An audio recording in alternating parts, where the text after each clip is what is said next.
Welcome to my life my journey. ఇవాళ మనతో పాటు ఉన్నది డాక్టర్ నాగరాజ్ గారు. వారు యోగాలో స్పెషలిస్ట్ అన్నమాట అండ్ వెల్నెస్ కోచ్ కూడా. సో ఇవాళ వాళ్ళ జర్నీని, సార్ గారి జర్నీని అంతా కూడా మనము అడిగి తెలుసుకుందాము ఈ వీడియోలో. సార్ నమస్కారం. సార్ నమస్కారం అండి. సార్ అసలు మీ లైఫ్ జర్నీ ఎలా స్టార్ట్ అయింది, అసలు మీరు ఈ యోగాలోకి ఎలా వచ్చారు, ఏంటి అనేది ఒకసారి మా వ్యూవర్స్ కి ఎక్స్ప్లెయిన్ చేయండి సార్. అట్లూరి మీడియా వారందరికీ, చూసేవారందరికీ, అట్లూరి మీడియా సంస్థకి నా హృదయపూర్వక ధన్యవాదాలు. నా లైఫ్ జర్నీ గురించి చెప్పాలంటే, నేను వృత్తిరీత్యా ప్రొఫెసర్నండి. ప్రవృత్తిరీత్యా యోగా టీచర్ అండ్ వెల్నెస్ కోచ్గా ఉన్నాను. యోగాలో నా జర్నీ 15 సంవత్సరాల ముందు జరిగింది. అది ఎలా ఆరంభమైంది, ఎలా అన్నది కూడా ఒక సూక్ష్మంలో మోక్షంలా జరిగిందని చెప్పొచ్చు. ఒకరోజు నేను సాధన చేసుకుంటా ఉంటాను మా సొంతూరు ఖమ్మంలో.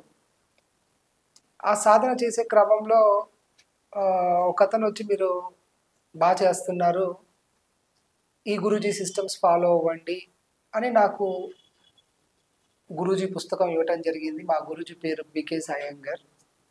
అలా యోగా ప్రయాణం మొదలైన తర్వాత సాధన చేసే క్రమంలో చాలా ఒడిదుడుకులు. శరీరం సహకరించదు, మనసు సహకరించదు, బుద్ధి సహకరించదు. ఇలాంటి క్రమంలో యోగా సాధనని ముందుకు తీసుకెళ్ళాలి అంటే గురు సంరక్షణలో కనుక ఉండగలిగితే, గురువులు చెప్పిన మార్గదర్శకత్వంలో కనుక మనం వెళ్ళగలిగితే సాధనకి ఎటువంటి ఆటంకం ఉండదని నా పర్సనల్ అభిప్రాయం అండి. 15 సంవత్సరాల క్రితం యోగా నేర్చుకునేటప్పుడు మీడియా మాధ్యమం ఇంత సౌకర్యవంతంగా లేదు, ఇంత జాస్తిగా లేదు. ఇప్పుడు మనకి వాట్సాప్ అని, ఇన్స్టాగ్రామ్ అని చాలా వచ్చాయి. అప్పుడు 15-16 సంవత్సరాల క్రితము పుస్తకం ఒక్కటే యోగా సాధన చేయాలంటే, లేకపోతే టీచర్ దగ్గరికి వెళ్ళి మనకి వచ్చే డౌట్స్ని నివృత్తి చేసుకోవటము జరిగేది. అట్లా జరుగుతూ ఉంటుందండి యోగాలో. అది నిత్యం యోగా అన్నది నిత్య సాధన లానే మనం ఎంతకాలం జీవిస్తామో అంతకాలం సాధన చేస్తూ ఉండాలి, సాధనలోనే సమస్తం తెలుసుకోవాలి అన్న సిద్ధాంతాన్ని నేను నమ్మాను. అట్లాగా ప్రయాణం సాగుతూ ఉందండి యోగాలో. సార్ అసలు యోగా మీరు ఏ ఏజ్ నుంచి స్టార్ట్ చేశారు, లేదు మీరు అసలు యోగాలోకి రావడానికి మీకు అసలు ఇన్స్పైరింగ్ పర్సన్ ఎవరు అనేది మా వ్యూవర్స్కి ఒకసారి చెప్పండి సార్.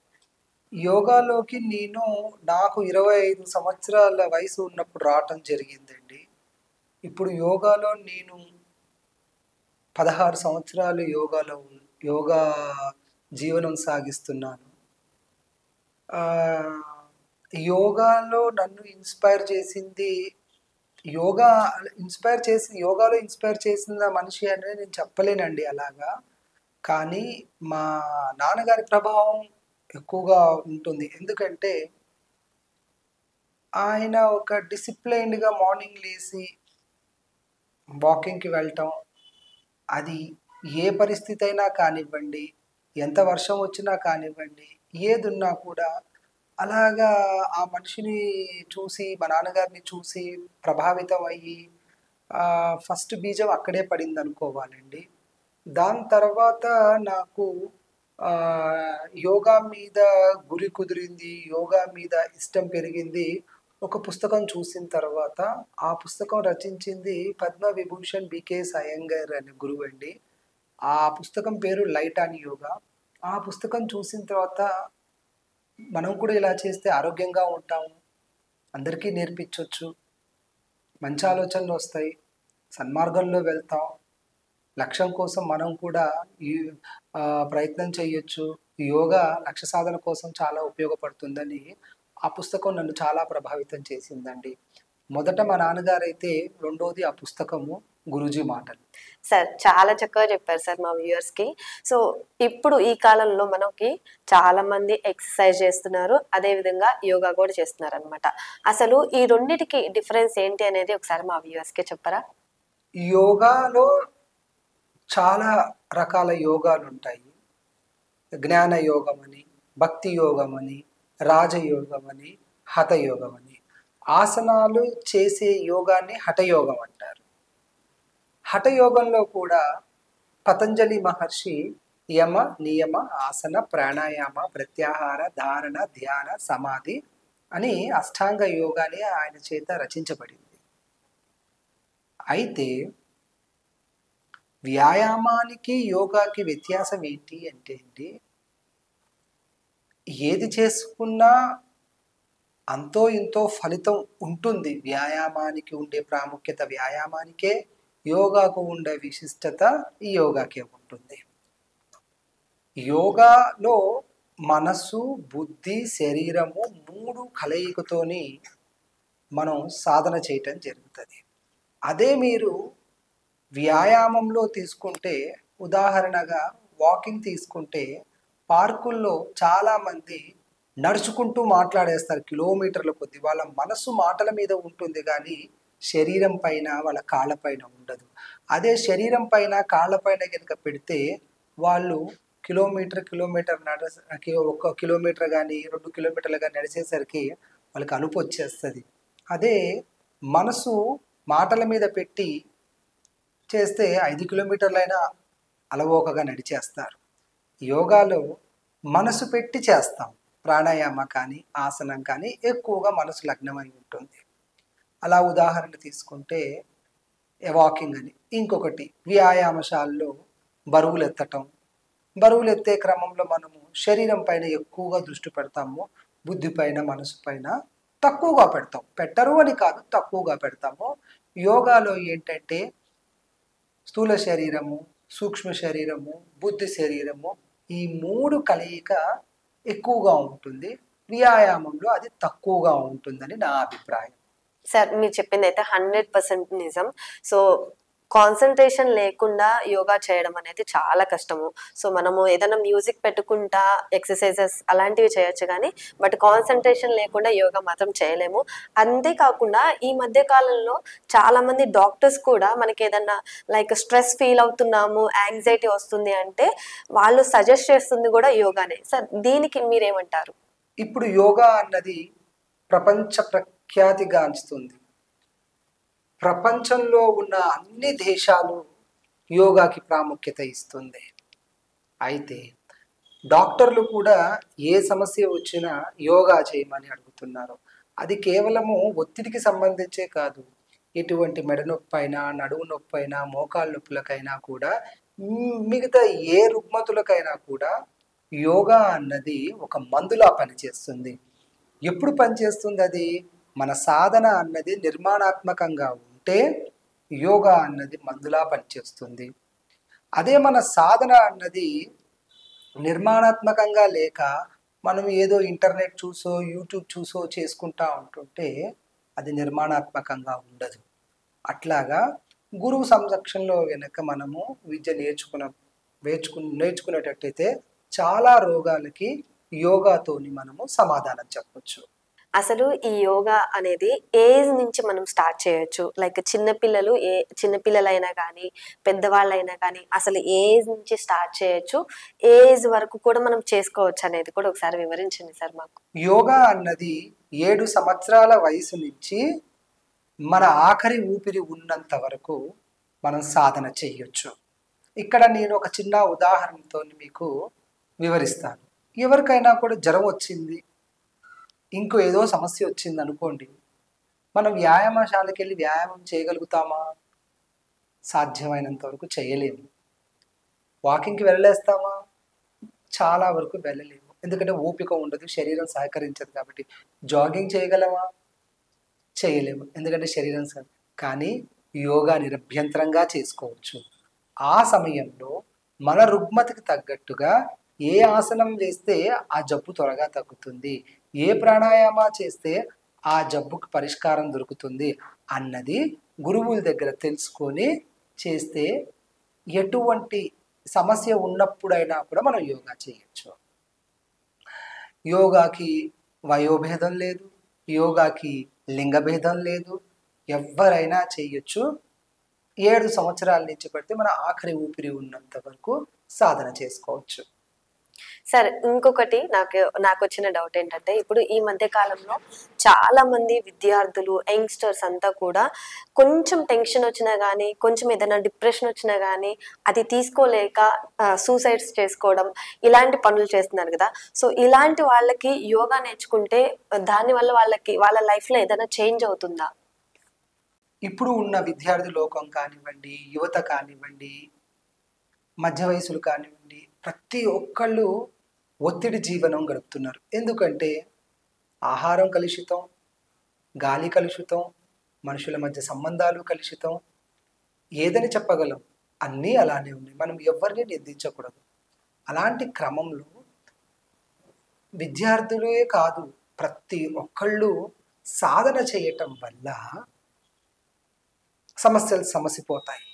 కానీ సాధన వైపు వాళ్ళ చూపు వెళ్ళదే. సాధన వైపు వెళ్ళాలి అంటే ఇంట్లో మన హెడ్ ఆఫ్ ద ఇన్స్టిట్యూట్ అని మనం ఎవరిని అంటాం? అమ్మ, నాన్న అంటాం.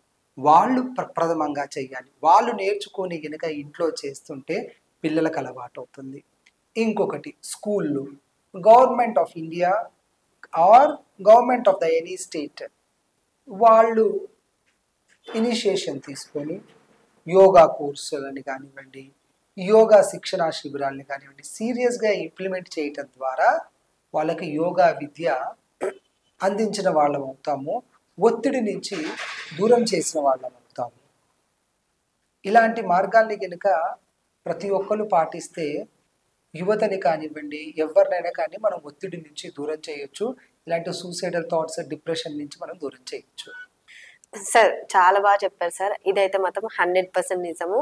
ఇదే కాకుండా మనకి యోగాలో చాలా రకాల ఆసనాలు ఉన్నాయి కదా, చాలా డిఫరెంట్ టైప్స్ ఆఫ్ ఆసనాస్ ఉన్నాయన్నమాట. అది ఒక్కొక్క ఆసన ఒక్కొక్క మన హెల్త్ ఇష్యూకి వర్క్ అవుతుంది అని చెప్పేసి అంటారు కదా. సో అదే విధంగా అసలు ఏ ఆసన మనకి ఏ హెల్త్ ఇష్యూస్కి ఎట్లా చేసుకోవచ్చు అనేది కూడా ఒకసారి చెప్పరా? మీరు అడిగిన ప్రశ్న చాలా లోతైన ప్రశ్న. వివరించడానికి ప్రయత్నం చేస్తాను. ఎన్ని రకాల ఆసనాలు ఉన్నాయి అంటే భూమండలం పైన ఎన్ని జీవరాశులు ఉన్నాయో అన్ని ఆసనాలు ఉన్నాయి.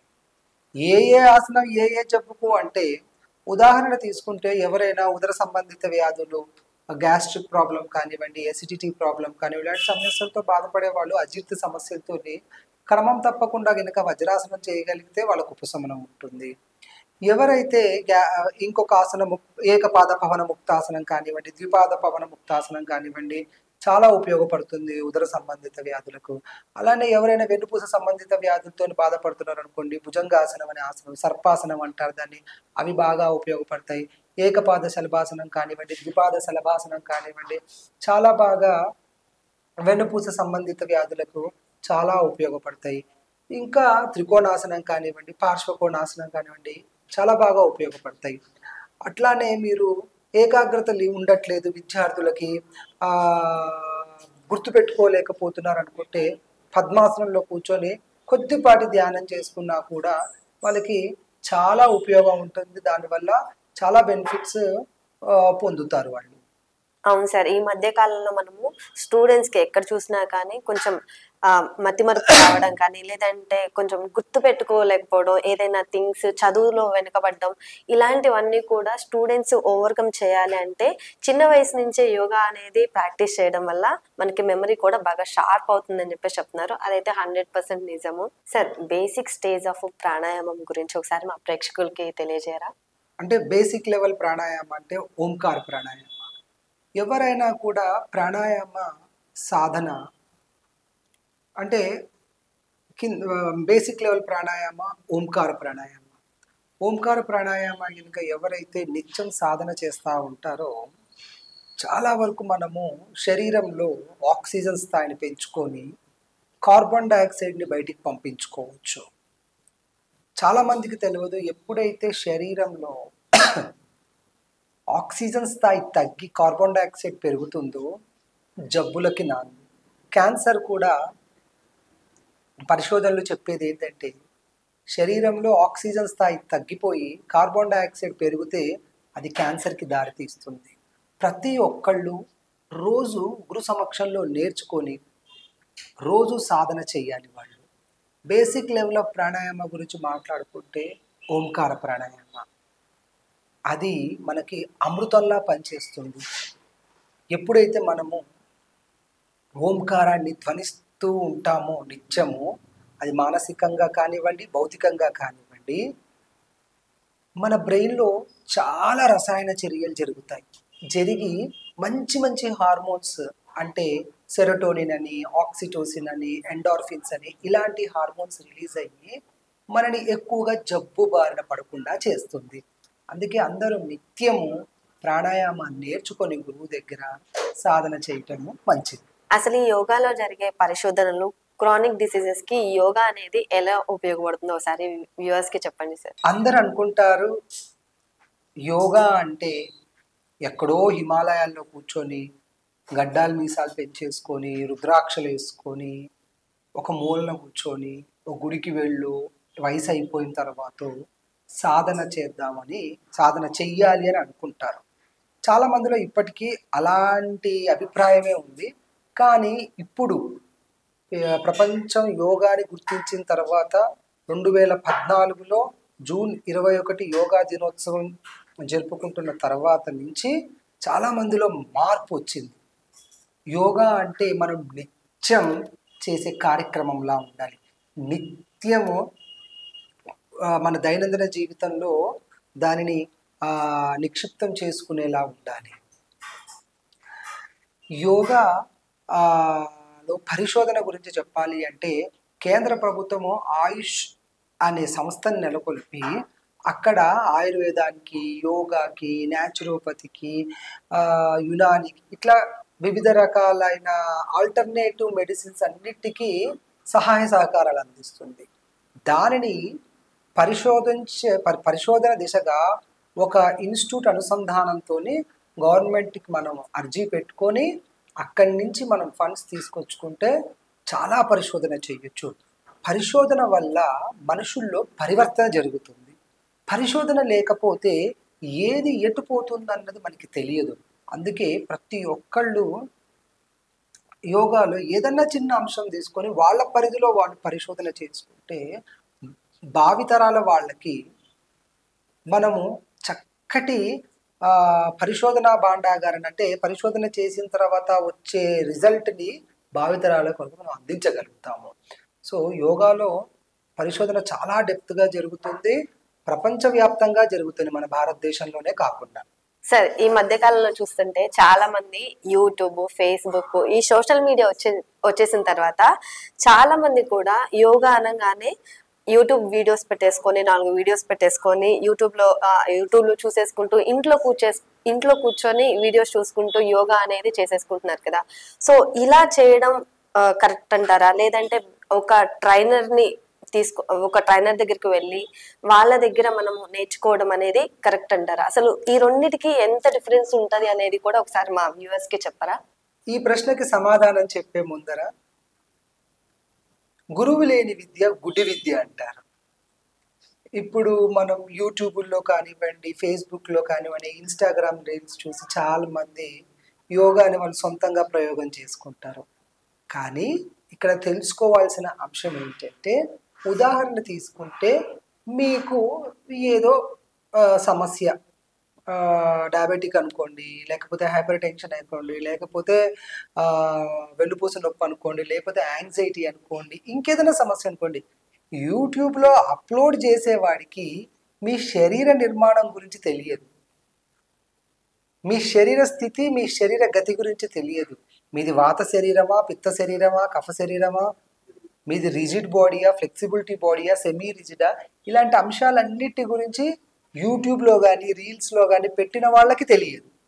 అప్పుడు ఏమవుతుంది, వాళ్ళు చెప్పిన ఆసనాలు మన సమస్యకి ఏవైతే ఉన్నాయో మనకి సూట్ అవ్వచ్చు, సూట్ అవ్వకపోవచ్చు, మ్యాక్సిమం సూట్ అవ్వదు 98%. అప్పుడు ఏమవుతుంది, జబ్బు పెరగటానికి అవకాశం ఉంటుంది.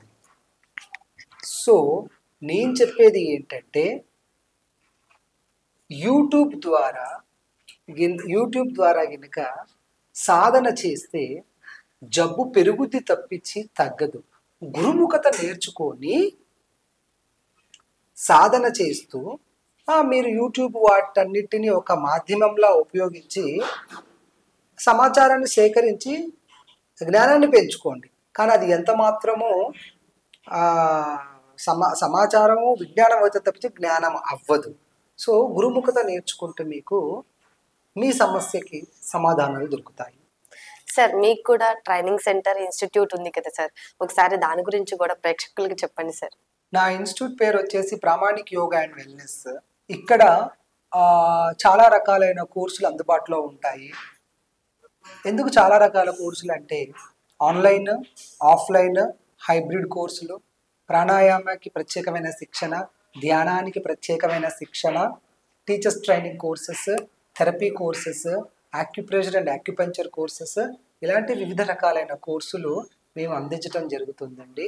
మా యొక్క చిరునామా కావాలి అంటే మీకు www.pramanicwellness.com కనుక మీరు విజిట్ అవుతే ప్రామాణిక్ యోగా అండ్ వెల్నెస్ మణికొండలో ఎక్కడుందో మీకు తెలుస్తుంది.